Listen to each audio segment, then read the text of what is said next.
Hello friends, आज की इस वीडियो में हम प्रेजेंट कंटीन्यूअस टेंस के बारे में पढ़ेंगे। प्रेजेंट कंटीन्यूअस टेंस को मॉडर्न इंग्लिश में इम्परफेक्ट और प्रोग्रेसिव के नाम से भी जाना जाता है। तो प्रेजेंट कंटीन्यूअस टेंस को हम प्रेजेंट इम्परफेक्ट भी बोल सकते हैं मॉडर्न इंग्लिश में। प्रेजेंट कंटीन्यूअस टेंस को प्रेजेंट प्रोग्रेसिव टेंस भी कहा जा सकता है। यहाँ हमने लिखा है प्रेजेंट कंटीन्यूअस को पहचानेंगे हम कैसे। तो प्रेजेंट कंटीन्यूअस को पहचानने का ये पहचान लिखी है प्रेजेंट कंटीन्यूअस की कि इस वाक्य के अंत में रहा है, रही है, रहे हैं, रहा हूँ, हुआ है, हुई है, हुए हैं इत्यादि शब्द पाए जाते हैं। इसका पॉजिटिव स्ट्रक्चर हम लोग पढ़ेंगे, structure of positive sentence. Structure of positive sentence.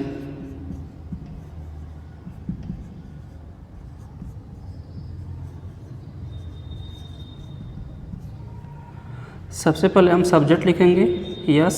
Present continuous tense की जो हेल्पिंग वर्ब होती है वो होती है इज, आर, एम। फिर लिखेंगे बी पावर 4 प्लस ऑब्जेक्ट। अगर सब्जेक्ट सिंगुलर होता है तो उसके लिए हेल्पिंग वर्ब हम इज लिखते हैं, फिर बी पावर 4 वर्ब के फर्स्ट फॉर्म में आईएनजी ऐड कर देते हैं, उसके बाद इसका ऑब्जेक्ट लिखा जाएगा।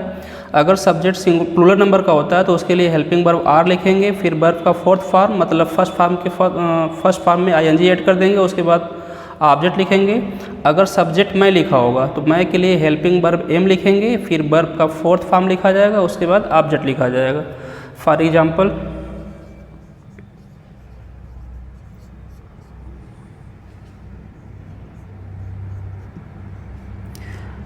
मैं तुम्हें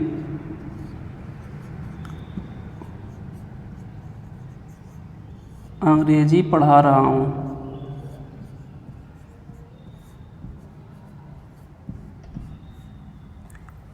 इसका सब्जेक्ट मैं है, मैं क्या कर रहा हूँ, पढ़ा रहा हूँ। ये इसका वर्ब है। सब्जेक्ट और वर्ब को छोड़ के सेंटेंस का जो बीच वाला पार्ट बचता है उसको हम ऑब्जेक्ट बोलते हैं। तो ये रहा मेरा ऑब्जेक्ट। मैं का मतलब एस की जगह लिखेंगे। मैं का मतलब होता है आई। प्रेजेंट कंटीन्यूअस टेंस में आई के साथ हम लोग हेल्पिंग वर्ब लगाते हैं एम।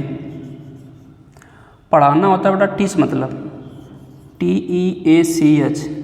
इसका बी पावर 4 बनाने के लिए इसमें हम ING ऐड कर देंगे, ये हो जाएगा टीचिंग। ऑब्जेक्ट बचा तो मैं यू, इसको हम बोलते हैं इनडायरेक्ट ऑब्जेक्ट, इसको बोलते हैं डायरेक्ट ऑब्जेक्ट। तो पहले हम डायरेक्ट ऑब्जेक्ट या इनडायरेक्ट ऑब्जेक्ट को जो भी मर्जी करें हम उसको लिख सकते हैं। तो पहले मैं इनडायरेक्ट ऑब्जेक्ट लिखता हूँ इंग्लिश। तुम्हें के लिए लिखेंगे हम टू यू, आर। पहले इसको समझ लेते हैं। मैं का मतलब होता है आई के लिए हेल्पिंग वर्ब लिखेंगे यहाँ से एम।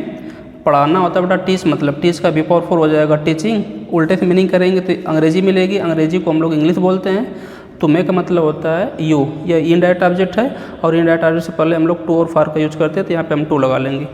अगर हम इनडायरेक्ट ऑब्जेक्ट को पहले लिखना चाहें, डायरेक्ट ऑब्जेक्ट को बाद में लिखना चाहें, तो हम इसको ऐसे लिख सकते हैं आई एम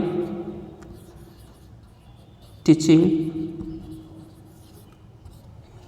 यू को पहले कर लेते हैं यू, इंग्लिश को बाद में कर लेंगे ENGLISH। इसके बाद हम लोग इसका दूसरा एग्जाम्पल देखते हैं। जैसे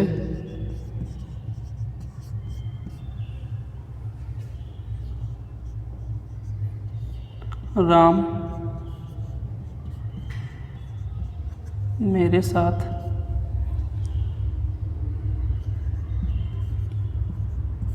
बस से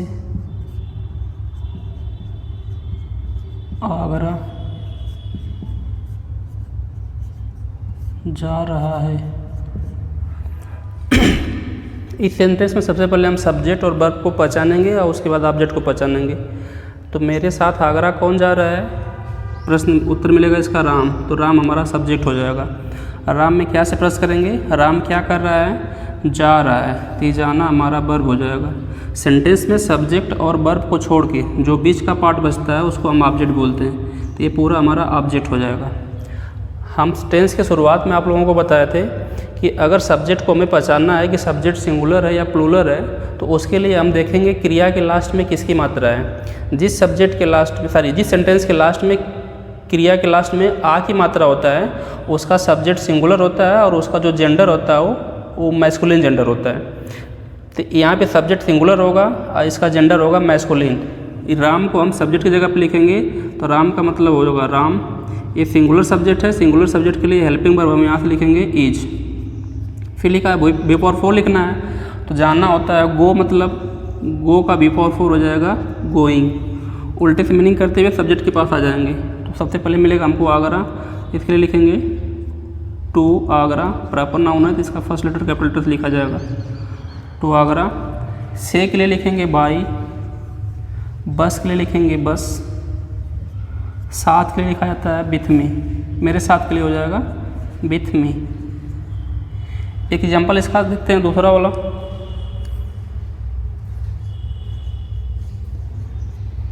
सीता कलम से एक पत्र लिख रही है।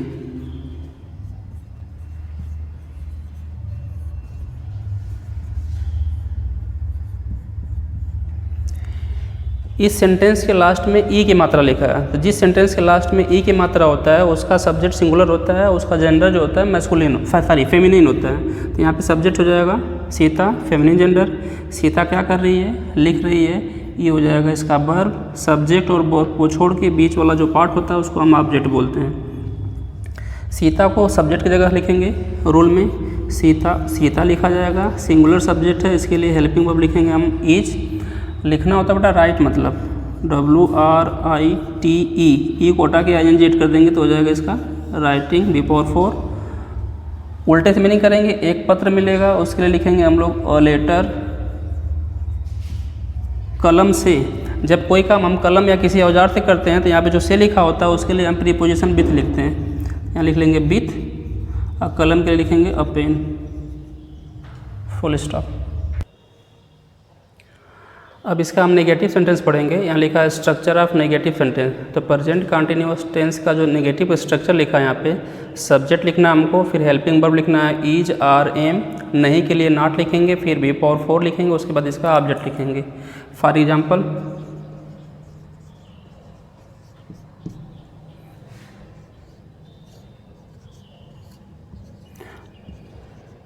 तुम खाना नहीं खा रहे हो।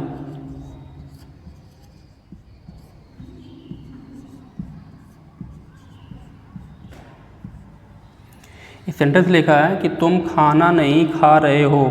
खाना कौन नहीं खा रहा है, इसका आंसर मिलेगा हमको तुम क्या नहीं कर रहे हो, खा रहे हो। ये इसका हो जाएगा वर्ब। सब्जेक्ट और वर्ब को छोड़ के जो हिस्सा बचेगा उसको हम बोलते हैं उसका ऑब्जेक्ट। इस सेंटेंस के लास्ट में, क्रिया के लास्ट में ए की मात्रा लिखा है, तो जिसके लास्ट में क्रिया के ए की मात्रा लिखा होता है उसका सब्जेक्ट प्लूरल नंबर का होता है। तो यहाँ पे तुम सब्जेक्ट जो है प्लूरल नंबर का है। तुम का मतलब ये इसकी जगह पर लिखेंगे, तुम को हम बोलेंगे यू के लिए हेल्पिंग वर्ब हम लिखेंगे आर। फिर नहीं के लिए नॉट लिखा है, हेल्पिंग वर्ब के बाद यहाँ नॉट लिख लेंगे। फिर लिखा है बिफोर फोर, तो खाना होता है बेटा ईट, मतलब ईट का बिफोर फोर हो जाएगा ईटिंग। और खाना के लिए लिखेंगे हम लोग फूड। इस खाना का मतलब होता है चावल दाल रोटी सब्जी। एक दूसरा एग्जाम्पल देखते हैं इसका। हम मैदान में क्रिकेट नहीं खेल रहे हैं।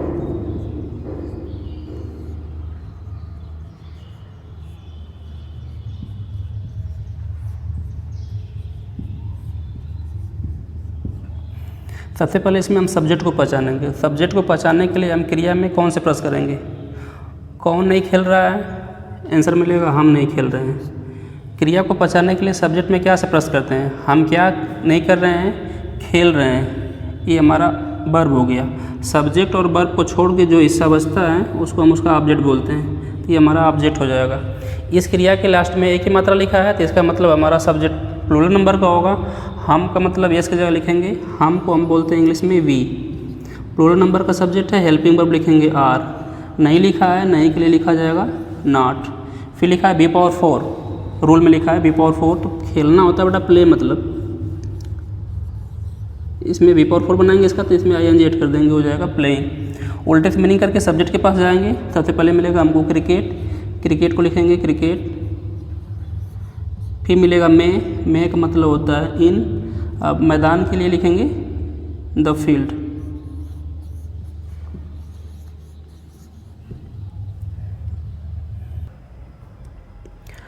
अब प्रेजेंट कंटिन्यूअस टेंस का हम लोग स्ट्रक्चर देखेंगे इंट्रोगेटिव वाला। तो इस लिखा है यहाँ पे स्ट्रक्चर ऑफ इंट्रोगेटिव सेंटेंस। तो प्रेजेंट कंटिन्यूअस के इंट्रोगेटिव सेंटेंस का जो स्ट्रक्चर है, इसका दो ठो स्ट्रक्चर होता है। फर्स्ट वाला हमने लिखा है यहाँ पे हेल्पिंग वर्ब सबसे पहले लिखेंगे हम लोग इज आर एम सब्जेक्ट के हिसाब से, उसके बाद सब्जेक्ट लिखेंगे। सेंटेंस में अगर नॉट लिखा होगा तो सॉरी नहीं लिखा होगा तो उसके लिए नॉट लिखेंगे, फिर बी पावर 4 लास्ट में ऑब्जेक्ट और सबसे लास्ट में क्वेश्चन मार्क लगा लेंगे। फॉर एग्जाम्पल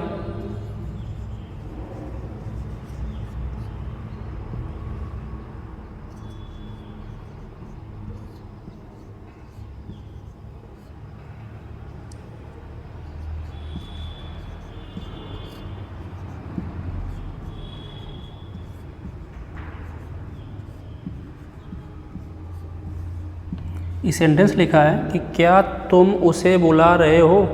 इसकी स्टार्टिंग क्या से है। किसी भी सेंटेंस की स्टार्टिंग अगर क्या से होती है तो उस क्या का मतलब हम लोग नहीं लिखते हैं। उस टेंस के हिसाब से और सब्जेक्ट के हिसाब से सबसे पहले हम लोग हेल्पिंग वर्ब लिखेंगे इज आर एम।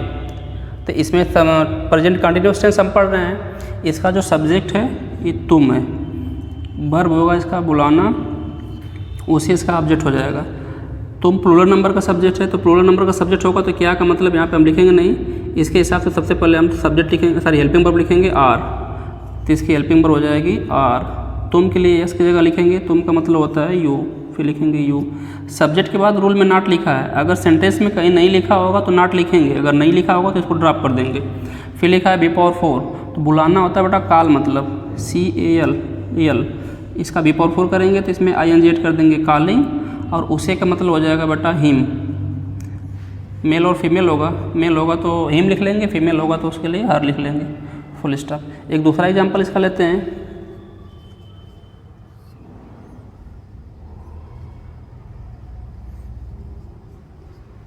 क्या गोपाल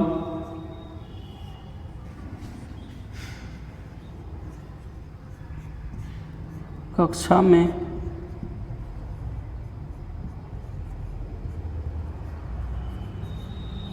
शोर नहीं मचा रहा है।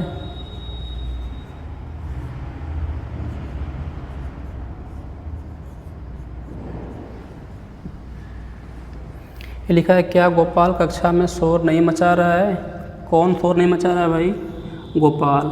तो गोपाल हमारा सब्जेक्ट हो जाएगा। क्या नहीं कर रहा है, मचा रहा है, ये हो जाएगा इसका वर्ब। कक्षा में शोर इसका हो जाएगा ऑब्जेक्ट। क्रिया के लास्ट में आ की मात्रा लिखा है, इसका मतलब गोपाल सिंगुलर सब्जेक्ट होगा। इसकी स्टार्टिंग क्या से हुई है तो क्या का मतलब हमको लिखना नहीं है। इसके हिसाब से सबसे पहले हेल्पिंग वर्ब लिखेंगे इज। यहाँ पे अगर सब्जेक्ट सिंगुलर होगा तो सबसे पहले हमको क्या लिखना पड़ेगा, इज लिखेंगे। गोपाल को लिखेंगे इसकी जगह पे गोपाल। प्रॉपर नाउन हो तो इसका फर्स्ट लेटर कैपिटल लेटर से लिखा जाएगा गोपाल। फिर लिखा है नॉट, इसमें नॉट लिखा है, बिल्कुल लिखा है, नहीं लिखा है तो इसके लिए हम लिखेंगे का नॉट। फिर लिखा है बी पावर 4 लिखना है, तो 4 मचाना होता है making a noise, making a noise. अब कक्षा में के लिए लिखेंगे इन द क्लास।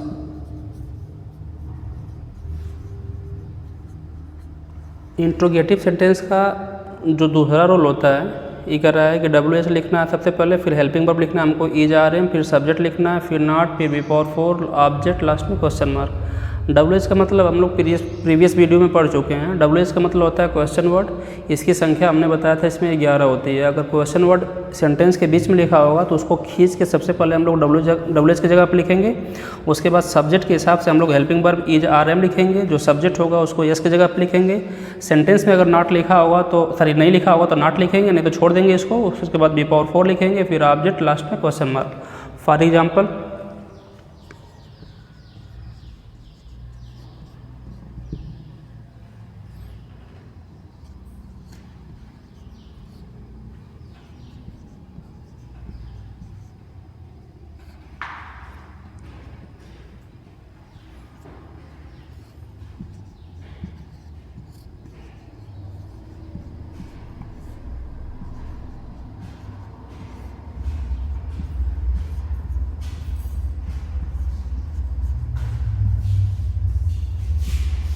इसका एग्जाम्पल लिखा है कि तुम अपना पाठ क्यों याद कर रहे हो। पाठ कौन याद कर रहा है? तुम क्या कर रहे हो? याद कर रहे हो। इसका वर्ब हो जाएगा। अपना पाठ इसका ऑब्जेक्ट हो जाएगा। ये क्या, क्यों, कब, कहाँ जो लिखा है ये इसका WH होता है। सेंटेंस के बीच में लिखा है, सबसे पहले इस WH को उठा के हम WH के स्थान पर लिखेंगे रूल के हिसाब से। तो WH क्यों का मतलब होता है बेटा वाई। सबसे पहले लिखेंगे यहाँ पे वाई। ये तुम प्लूरल नंबर का सब्जेक्ट है। कैसे पहचान रहे हैं? क्योंकि क्रिया के लास्ट में एक ही मात्रा है। ज़्यादातर क्रिया जिसके लास्ट में एक ही मात्रा होती है उसका सब्जेक्ट प्लूरल नंबर का होता है। अब प्रेजेंट कंटिन्यूअस टेंस में प्लूरल नंबर के लिए हेल्पिंग वर्ब हम का लिखेंगे आर। यहाँ लिख लेंगे आर। फिर सब्जेक्ट लिखा है, तुम का मतलब होता है यू। फिर रूल में नॉट लिखा है, इसमें कहीं नॉट लिखा नहीं है, नहीं लिखा है तो नॉट को ड्रॉप कर देंगे। फिर लिखेंगे B⁴। याद करना होता है बेटा लर्न, मतलब LEARNING, लर्निंग हो जाएगा। और ऑब्जेक्ट बचा इसका अपना पाठ। अपने पाठ के लिए लिखेंगे योर लेसन। लास्ट में लगा देंगे क्वेश्चन मार्क। एक दूसरा एग्जांपल देख लेते हैं।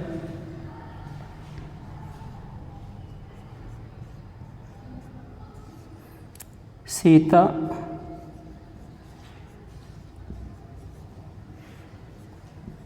वाराणसी से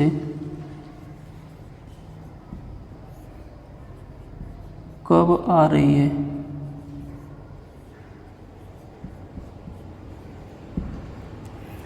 कौन आ रहा है? सीता। सीता क्या कर रही है? आ रही है। इसका वर्ब हो गया, ये इसका सब्जेक्ट हो गया। वाराणसी से बचेगा, इसको हम ऑब्जेक्ट बोल सकते हैं। ये हमारा क्या, क्यों, कब, कहाँ, कैसे, कितना, कितने, इसको बोलेंगे क्वेश्चन वर्ड। सबसे पहले क्वेश्चन वर्ड को पकड़ के हम खींच के लेके आएंगे WH के स्थान पे।